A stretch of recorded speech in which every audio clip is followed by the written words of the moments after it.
Shalom. Mari kita buka firman Tuhan Mazmur 90. Mazmur 90, satu ayat saja. Ayat 12. Ajarlah kami menghitung hari-hari kami sedemikian, hingga kami beroleh hati yang bijaksana. Ajarlah kami menghitung-hitung hari kami sedemikian, hingga kami beroleh hati yang bijaksana. Demikian firman Tuhan kita baca, saudara-saudara sekalian. Biasanya saudaraku ya, kalau awal tahun, Januari, biasa Januari atau Februari awal begitu, selalu ada pesan dari Tuhan itu, supaya kita siap hati untuk menghadapi hari-hari depan, saudaraku. Jadi awal-awal itu menjadi penting sih, setiap kita untuk menangkap firman dengan baik, perlu ada keseriusan, apa yang Tuhan mau persiapkan aku untuk sepanjang tahun ini, saudara sekalian. Iman yang dinamis adalah iman yang mampu merangkai 3 dimensi waktu. Iman yang dynamic faith itu, iman yang dinamis itu adalah iman yang mampu belajar dari masa lalu. Dan iman yang bisa proaktif pada masa sekarang. Dan iman yang bisa antisipasi ke depan, saudaraku, begitu. Itu iman yang dinamis. Sebenarnya masalah seperti saudaraku, 3 dimensi waktu itu bisa berkait seperti ini, bukan hanya dalam dunia rohani saja sebenarnya. Dalam dunia sekuler, bidang apapun saudaraku, kalau saudara mampu mempelajari semua hal dengan cara seperti itu disebut saudara adalah seorang visioner, biasanya begitu. Seminggu lalu ya, 10 hari yang lalu, waktu saya di Surabaya ada berita pemilik dari Sinarmas meninggal dunia. Umur 98 saudaraku, 2 tahun lagi 100. Nanti saya ke Kibik habis ini. Di Kibik waktu khotbah di situ ada teman ngomong, ini dulu tanah ini rawa-rawa Pak. Setengah hutan gitu. Gak ada yang ingin tanah ini gitu. Orang berpikir masih banyak tempat dia bisa tinggal. Ya, puluhan tahun orang mikir masih Jakarta sekitarnya masih oke, begitu. Tapi pemilik dari Sinarmas itu melihat suatu hari orang akan penat dengan kota Jakarta. Dengan segala hiruk pikuknya. Orang akan cari tempat yang agak sekitar kota Jakarta untuk bisa rest, istirahat. Mungkin kerjanya di Jakarta. Muncul perlu bangun suatu, kalau di luar negeri seperti suburb. Apapun ada, rumah sakit apa ada. Nah, sehingga tanah yang orang tidak mau, sangat murah, orang tidak lihat, itu dibeli dalam jumlah yang sangat besar, sangat lebar tanahnya. Itu disebut orang yang visioner. Begitu saudaraku. Rohani juga begitu. Jadi rohani nggak boleh gimana ya? Ya nantilah lihat apanya aja begitu. Udah penting baru doa, susah baru doa. Ya mengalir aja. Bengawan Solo emang mengalir aja. Gak bisa begitu rohani. Nah, kalau rohani begitu nggak bagus. Nggak zaman lagi saudaraku. Nantilah. Tuhan terserah Tuhan mau apa. Rohani nggak boleh begitu. Rohani dibutuhkan konsistensi. Itu rohani loh itu loh. Begitu. Contohnya orang olahragawan binaraga begitu. Dia latih 10 tahun, 15 tahun. Bagus ototnya, oke? Bagus pembentukannya luar biasa. Pertandingan juara dunia, possibility untuk juara 1 bisa dia begitu. Tapi kalau binaraga itu udah ya gak ada pertanyaan, santailah, gak latihan lagi. Makan babi, anjing, tikus dia makan semua. Ya, mau pick apa, pork knuckle dia makan semua. Nanti 3 bulan, setengah tahun ada pertandingan. Oh ikut. Besok mau tanding, malam ini latihan sampai jam 3 subuh, saudaraku. Bukan otot gede, ini yang gede bos. Gak bagus kan? Gak bagus. Rohani pun begitu. Rohani itu begitu loh. Jadi kita yang tidak hati-hati, main asal hidup saja, pokoknya aku Kristen, Tuhan tolong saya, rohani saudara tidak growing stronger. Gak loh. Jadi dibutuhkan 3 kaitan itu. Learning from our past, bagian pertama, saudaraku. Belajar dari masa lalu menjadi sangat penting. 2018 sudah kita lewati, saudara sekalian, begitu ya. 2018 sudah kita lewati, di situ tersimpan banyak masa lalu, saudaraku, yang sudah kita bayar dengan harga, gitu. Tawa, sedih, duka, kecewa, banyak sekali saudaraku begitu, ya. Kita udah lewati. Nah, tetapi dia tidak boleh menjadi hilang begitu aja. Masa lalu itu menjadi suatu modal untuk menghidupi masa yang ada pada saat ini. Tuhan Yesus membentuk rohani murid-muridnya, memakai seseorang selalu using masa lalu orang itu, begitu saudaraku. Tidak ada kita yang tidak punya masa lalu, histori sejarah hidup. Enggak, masalahnya kita aware tidak itunya. Masalahnya kita learning from our past, enggak. Itu poinnya saudaraku, begitu. Bercontoh yuk. Waktu Musa mati, Tuhan memanggil Yosua. Bin Nun abdi Musa itu untuk menggantikan Musa. Tapi keder dia, Yosuanya. Bawahan Musa itu masih banyak yang senior-senior. Long dress panjang, janggut panjang begitu. Mana mau dipimpin oleh Yosua, orang muda seperti itu. Takut dia bagaimana memimpin pasukan gitu besar. Bagaimana facing future, merebut tanah perjanjian, kayak apa begitu. Tuhan menggunakan masa lalu untuk reconfirm rohani dia. Seperti aku menyertai Musa, demikian aku menyertai engkau.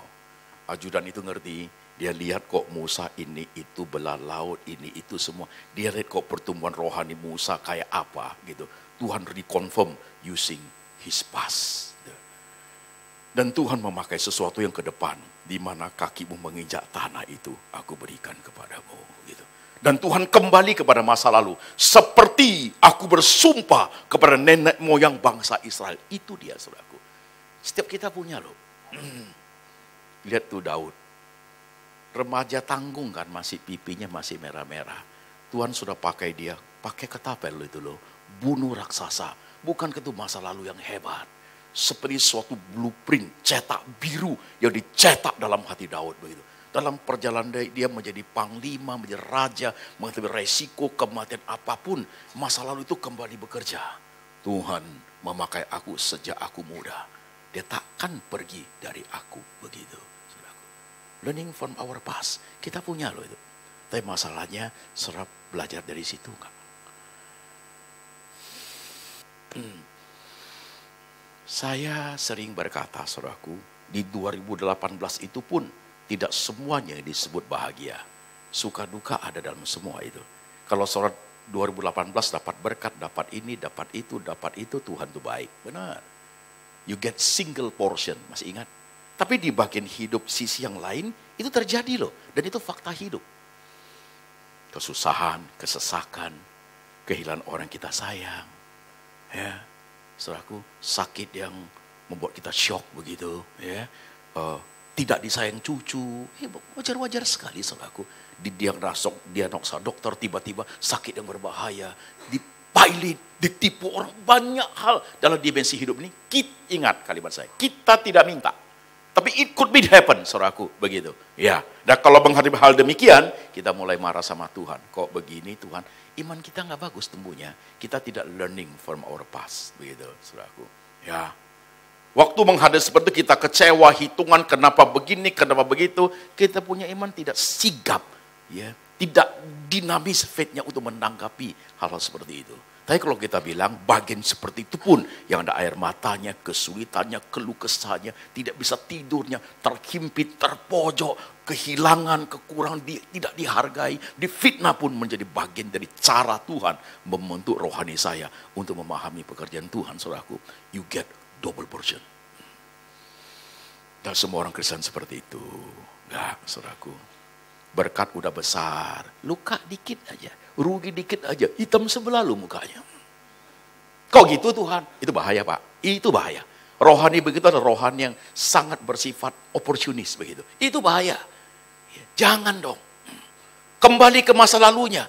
Kalau Tuhan sudah cetak blueprint untuk selamatkan kita, apa yang Tuhan tidak kasih? Kalau Tuhan bilang kita di biji mata kita, sudah dibayar lunas, ditebus oleh darah Tuhan, saudaraku. Kenapa blueprint itu bisa menjadi hilang? Jadi masa lalu itu, waktu kita ambil, harus jujur akui.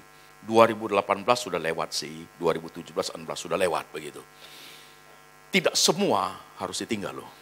Ada sebagian harus ditinggal di 2018, yes. Tapi ada sebagian masih ikut loh ke 2019. Mau tidak mau, suka tidak suka, rela tidak rela. Penyakit yang belum sembuh, bawa dong 2019. Jangan ditinggal, sayang men. Gitu, iya kan? Hutang, bawa bos. Orang kejar kita Pak. Deposito mau tinggal silakan, nanti dibeli orang lain gak apa-apa. Begitu. Jadi ada sebagian yang harus ikut ke 2018, mau tidak mau, suka tidak suka, they will come. Dan kita bawa.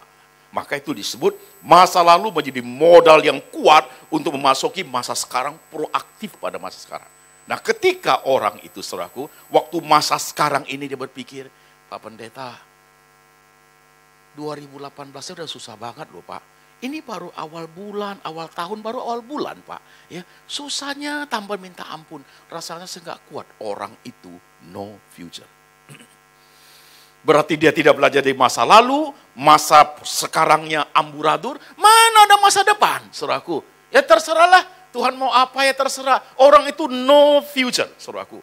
Tidak belajar daripada semua hal demikian, saudaraku. Jangan. Nah, masa sekarang proaktif yang ada adalah tidak berarti semua urusan harus clear, harus selesai saat ini. Enggak loh. Dia bisa jalan berbarengan, itu penting, saudaraku. Begitu. Kalau kan nanti saudara kecewa berat sama Tuhan. Begitu. Pernah dengar lagu hidup ini adalah kesempatan? Sering kan? Sebenarnya 2019 adalah tahun kesempatan. Tahun di dalamnya penuh dengan pergolakan, saudaraku. Begitu. Ya. Tahun 2018 juga adalah tahun kesempatan. Jadi ketika learning from our past, baru kita sadari, coba lihat. Untuk mengerti pekerjaan Tuhan, untuk future itu tidak mudah. Untuk mengerti pekerjaan Tuhan pada proaktif masa sekarang, itu sulit.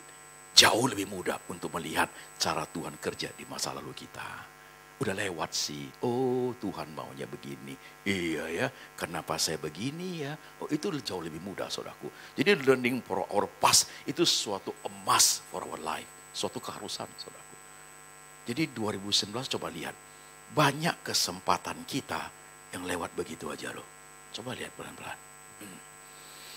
Anak muda, mestinya 2018 kamu udah selesai kuliah kan? Kenapa tidak? Saya pikir nantilah Pak, masih banyak waktu. Waktumu habis loh. Mestinya tahun ini you sudah wisuda. Is it right? Kesempatan pergi begitu aja. Ya masih muda, mestinya tahun lalu ada orang suka kamu kan? Tahun ini you sudah punya pacar. Planning ke Desember sudah married kan gitu. Kenapa kamu tidak gunakan kesempatan itu? Iya orangnya rambutnya putih, mata putih, kayaknya miskin bang. Dia tuh Pak yang gak jadilah Pak. Gitu. Tahun lalu mestinya usaha saudara akan jauh lebih baik, sama baik dengan Koko punya kan. Kenapa tidak? Koko tahun lalu itu fighting for life-nya hebat sekali. Kita acu tak acu, nanti lama. Gampanglah itu biar. Jadi gak usah komplain. Gak usah komplain. Tahun lalu kesempatan untuk sayang anak sebenarnya. Is it right? Tapi kita tidak lakukan. Tahun lalu kesempatan loh untuk sayang suami, sayang istri. Tapi kita lakukan. Nah ujungnya nggak usah menyesali. Anak-anak tidak selalunya ikut kita loh. Kesempatan tuh sayang dia waktu kecil, remaja. Kita bisa sayang, kita bisa peluk saudaraku. Tapi nanti kalau dia sudah pemuda, dia sudah universitas, dia punya dunia sendiri. Dipeluk udah gak mau loh, udah peluk orang lain dia. Apalagi nanti dia married, kalau sekota puji Tuhan, kalau dia Bekasi aja udah repot. Apalagi luar negeri, setahun sekali ketemu dia, kesempatan itu hilang. Tapi kita gak mau sadar yang demikian.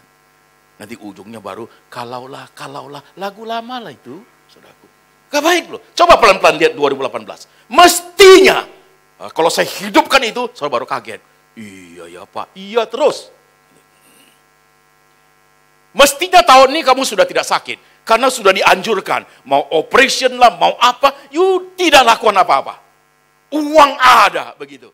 Ya. Saya udah doa. Doa pun bisa mati, bos. Dalam doa itu Tuhan suruh berobat. Begitu. Sayang uangnya. Nanti mati, uangnya taruh di peti mati, dibakar. Begitu. Kan sebenarnya begitu. Banyak kesempatan hilang begitu aja. Siapa yang salah? Nanti Tuhan lagi yang salah. Coba lihat pelan-pelan 2018 itu. Banyak kita yang asal hidup. Waktunya habis begitu aja. Pak kita dagang yuk. Nanti lama buka handphone yuk. Banyak orang udah buka handphone. Yuk kita buka restoran. Itu banyak restoran apalagi boleh buka begitu. Semua dibilang sudah banyak saingannya. Duduk jam 10 pagi baru bangun. Makan Indomie, naikkan kacamata. Bobok lagi. Matilah. Begitu kan coba lihat hidup. Karena tidak ada fighting spiritnya. Tidak mengerti dimensi waktu itu dengan baik. Saudaraku begitu. Mana mungkin jadi visioner orang seperti itu? Nggak mungkin. Dia baru pakai cari ayat. Tuhan memberkati orang pada saat orang itu tidur. Tidurlah terus. Kau usah bangun. Nanti ditambah sedikit ayatnya, Tuhan sediakan peti mati, biar bagus. Coba lihat 2018. Coba lihat.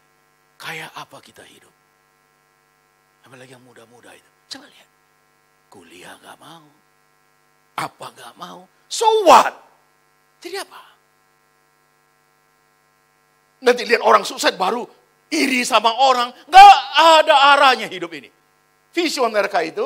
Orang punya planning hidup kah? Tuhan gak mau begitu. Tuhan kasih masalah untuk pelajari itu. Menjadi modal. Orang dunia bilang, ya, experience is the best teacher. Orang bilang, jangan kehilangan tongkat untuk kedua kalinya. But we don't care. Jadi bagaimana?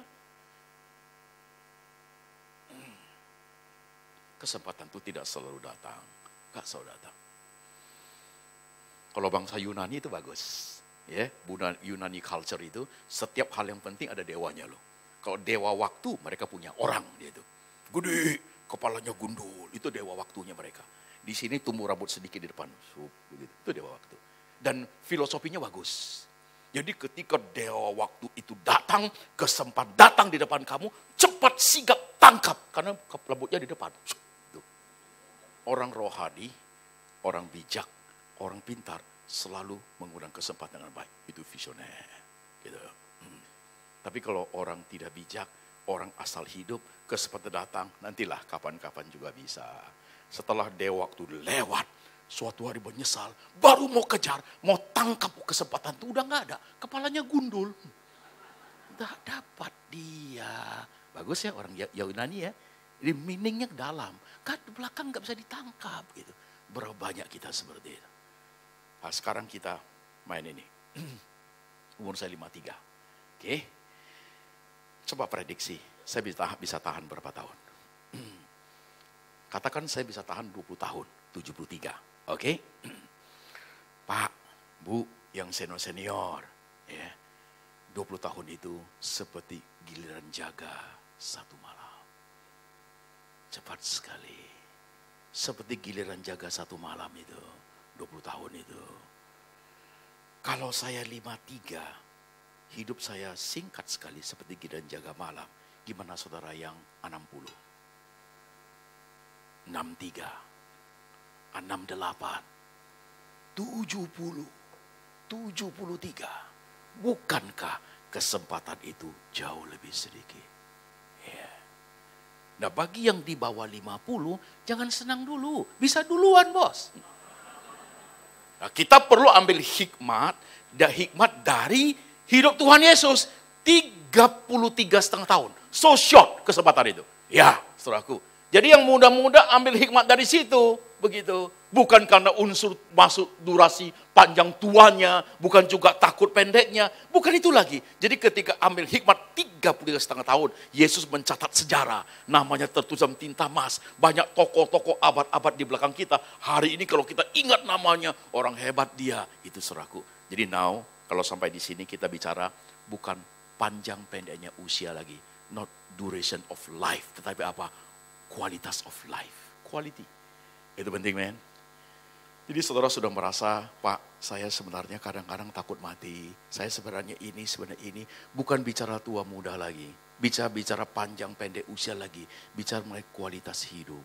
Ngapain sih hidup sampai 80, 90. Gak ada kualitasnya. For what? Ngapain sih? Mati aja diterain anak cucu. Puji Tuhan engkau udah mati. Mabuk terus. Ngapain sih hidup? Kalaupun hidup ini pendek. Gak usah menjadi kecil hati. Kualitas hidupnya baik. Good. Ada orang cuma 45. Ada orang 33,5. Saudaraku. We talk about quality of life. Bukan kaya, miskin. Ini not that one. Itu bukan prioritas. Itu secondary. Tapi yang priority quality of life. Begitu. Saudara. Itu dia namanya kesempatan itu. Proaktif at the present itu baru you has future. You have future. Begitu. Visioner itu begitu. Coba lihat kita pelan-pelan. Kadang kita nggak mikir sampai sejauh itu kan.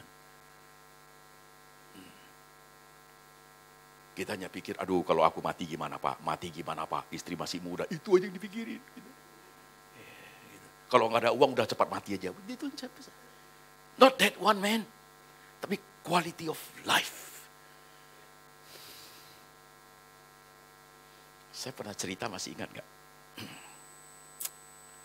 Suami istri itu 20 tahun lalu dia. Seorang pendeta, dia punya jemaat. Umur hampir 40 begitu. Suami istri. Suatu hari suaminya sakit. Sakitnya memang parah ya. Datanglah pendeta doain. Jadi ini orang muda ngomong, Pak Pendeta saya nggak mati. Kenapa? Saya tidak akan mati. Cita-cita saya masih tinggi. Dia menguasai 6 bahasa. Memang orang kalau gairah hidupnya masih kuat, ya recovery sakit cepat loh, gitu kan? Tapi kalau orang mati nggak mau, hidup pun segan, cepat mati itu. Ditekan pakai bantal aja mati dia maksudnya. Jadi ini saya masih hidup, saya pasti sembuh. Ya puji Tuhan lah, didoain begitu. Setengah tahun kemudian ketemu di mall. Ya kan Pak Pendeta, lihat. Sehat dia. Saya udah bilang saya nggak akan mati. Masih banyak perlu saya capai. Good. Tapi jangan lupa, kesempatan untuk hidup ini juga dipakai untuk Tuhan. Untuk Tuhan nanti Pak Pendeta, saya mau raih itu semua. Hari itu aku cari Tuhan. Ya puji Tuhan juga lah. 3 bulan kemudian istrinya telepon. Suaminya sudah posisi koma. Minta datang, Pak Pendeta datang doain. Datang dalam keadaan koma. Rupanya penyakitnya gak sembuh sih. Menggerogoti dari dalam begitu. Udah fatal. Matanya masih lihat, tapi udah ini mulutnya pingin ngomong sesuatu, tapi gak bisa gerak dia. Kayaknya dia ingin ngomong sesuatu. Biasanya kalimat di akhir orang mau mati itu penting loh. Penting buat dia, penting buat kita juga sebenarnya. Pendeta itu lucu juga dia ya, karena penyakit itu berbahaya, banyak virusnya.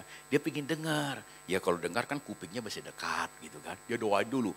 Dalam nama Yesus kupingnya jauh dari virus kuman, amin gitu. Dia tempelin bos, dia tempelin. Orang itu ngomong 3 kata dalam bahasa Mandarin. Singkat sekali. Taizele. Sudah telat. Kadang kita tidak belajar yang begitu. Kesempatan itu tidak sudah datang loh. Saya kasih shock terapi.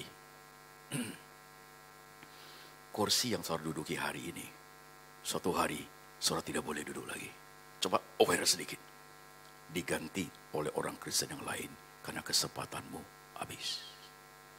Tempat yang saya berdiri ini, suatu hari aku tidak boleh berdiri lagi karena kesempatanku habis. Harus ganti oleh pembicara yang lain. Hari ini saudara diaken, pelayan Tuhan, suatu hari, no more, kamu tidak boleh. Untuk jalan aja kamu tidak bisa. How come? You melayani Tuhan.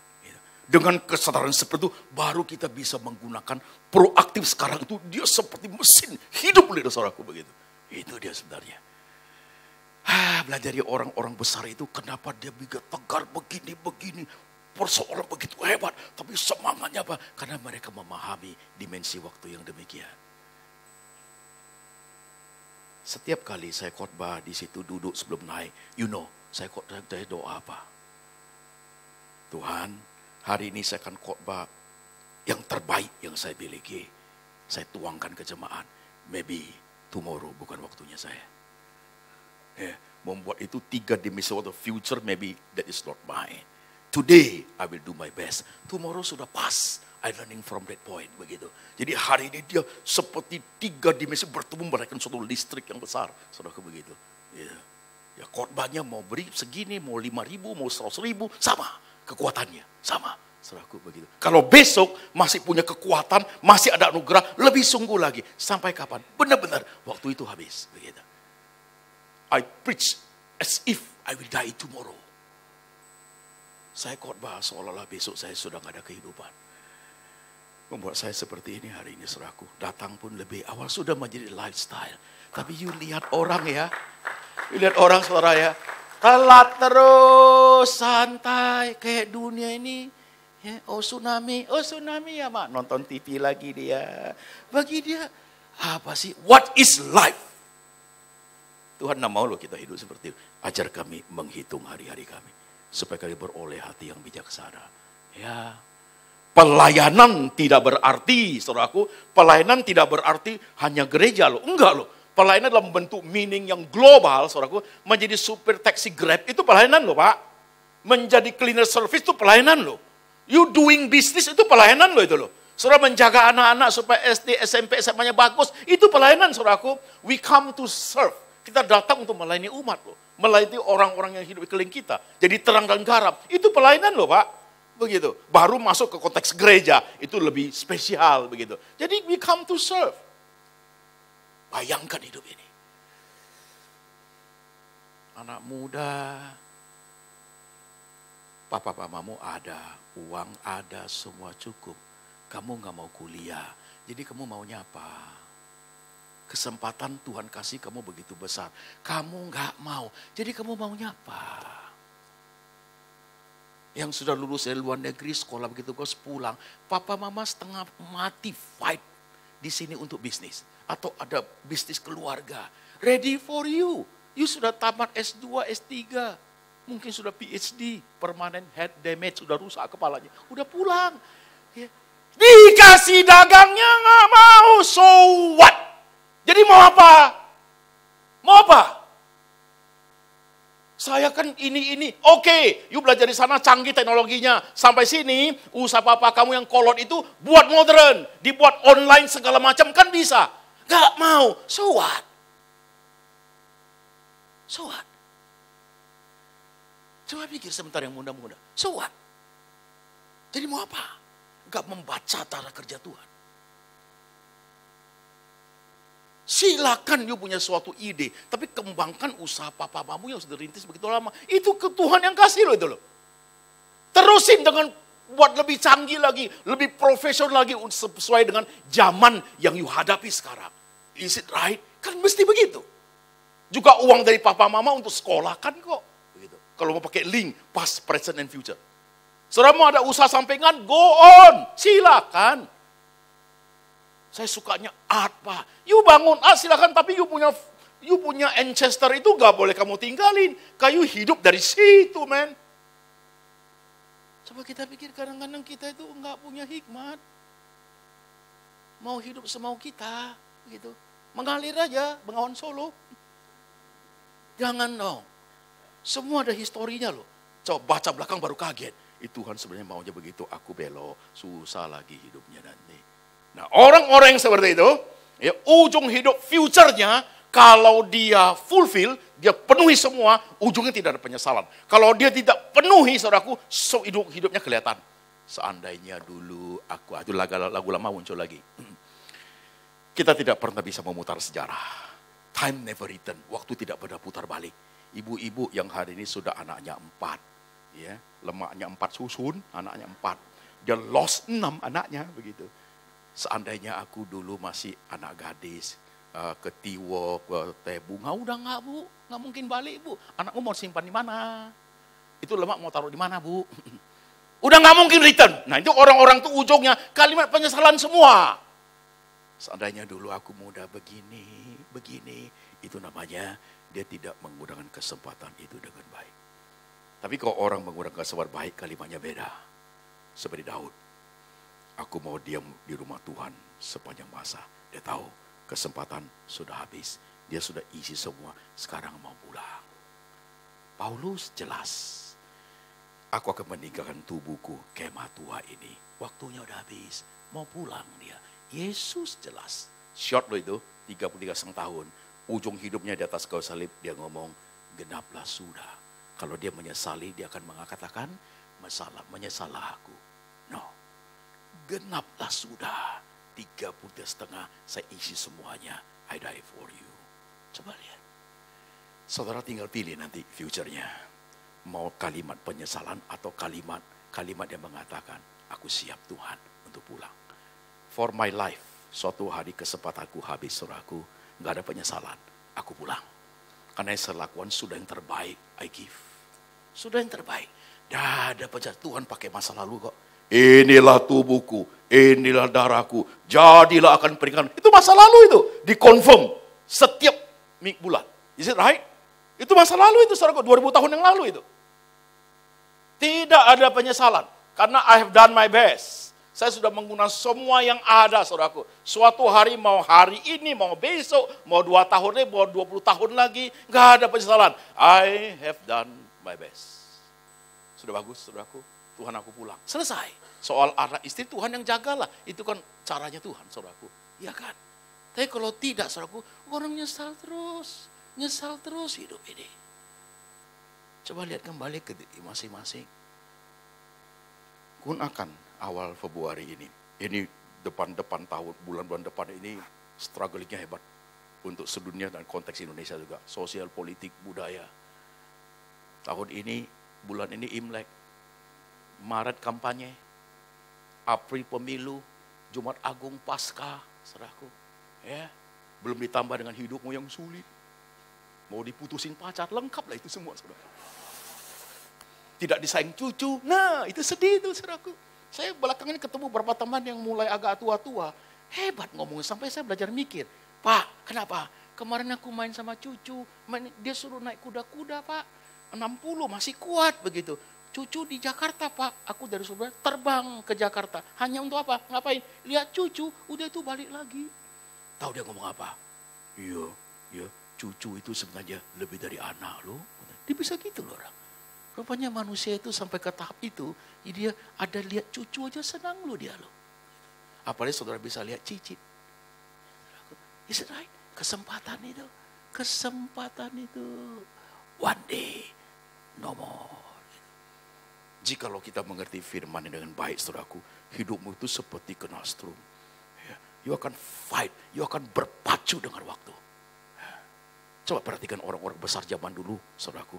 Mereka tidur itu 4 jam, 5 jam. Mereka berpacu dengan waktu. Apalagi. Begitu, saudaraku. Kita tidur jam 9, bangun jam 10 pagi. Bangun. Ya, nggak gosok gigi, makan lagi, bobok lagi lah, santai. Sebenarnya orang gitu kalau bisa matiin aja, bos. Gak ada gunanya. Ya, itu bantal ilir dia semua, bos. Gitu. Nol. Gak ada harganya. Buat apa? Now depend on you. Bawa firman ini pulang.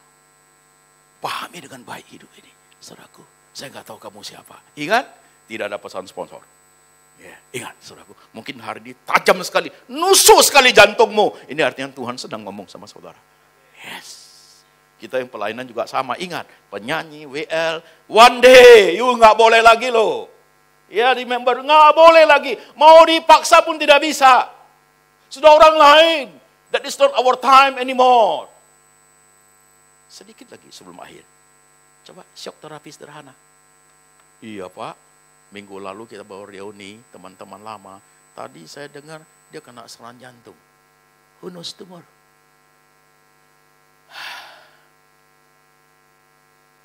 Reuni umur 30 ketemu anakmu berapa? Reuni umur 50 ketemu cucumu berapa? Reuni ketemu umur 60, sakitmu apa? Reuni ketemu umur 68, si itu udah mati belum? Reuni ketemu 73, lu siapa pikun? Lu siapa, gua siapa ya? Itu loh hidup, Pak. Itu loh hidup. Jadi so what kalau kita tidak bayar harga dengan baik? Is it right? Itu loh hidup. Saudara nggak mau. Jadi mau apa lagi? Coba nanti waktu ambil roti dan cawan Tuhan. Saya tanya pertanyaan terakhir. Umurmu berapa sekarang? Nanti waktu pegang cawan Tuhan, saudara jawab sendiri. You langsung sense dengan 3 dimensi waktu ini. Gitu. Minta sama Tuhan, ajarku menghitung hari-hariku. Sehingga aku beroleh hati yang bijaksana. Mari kita tunduk kepala.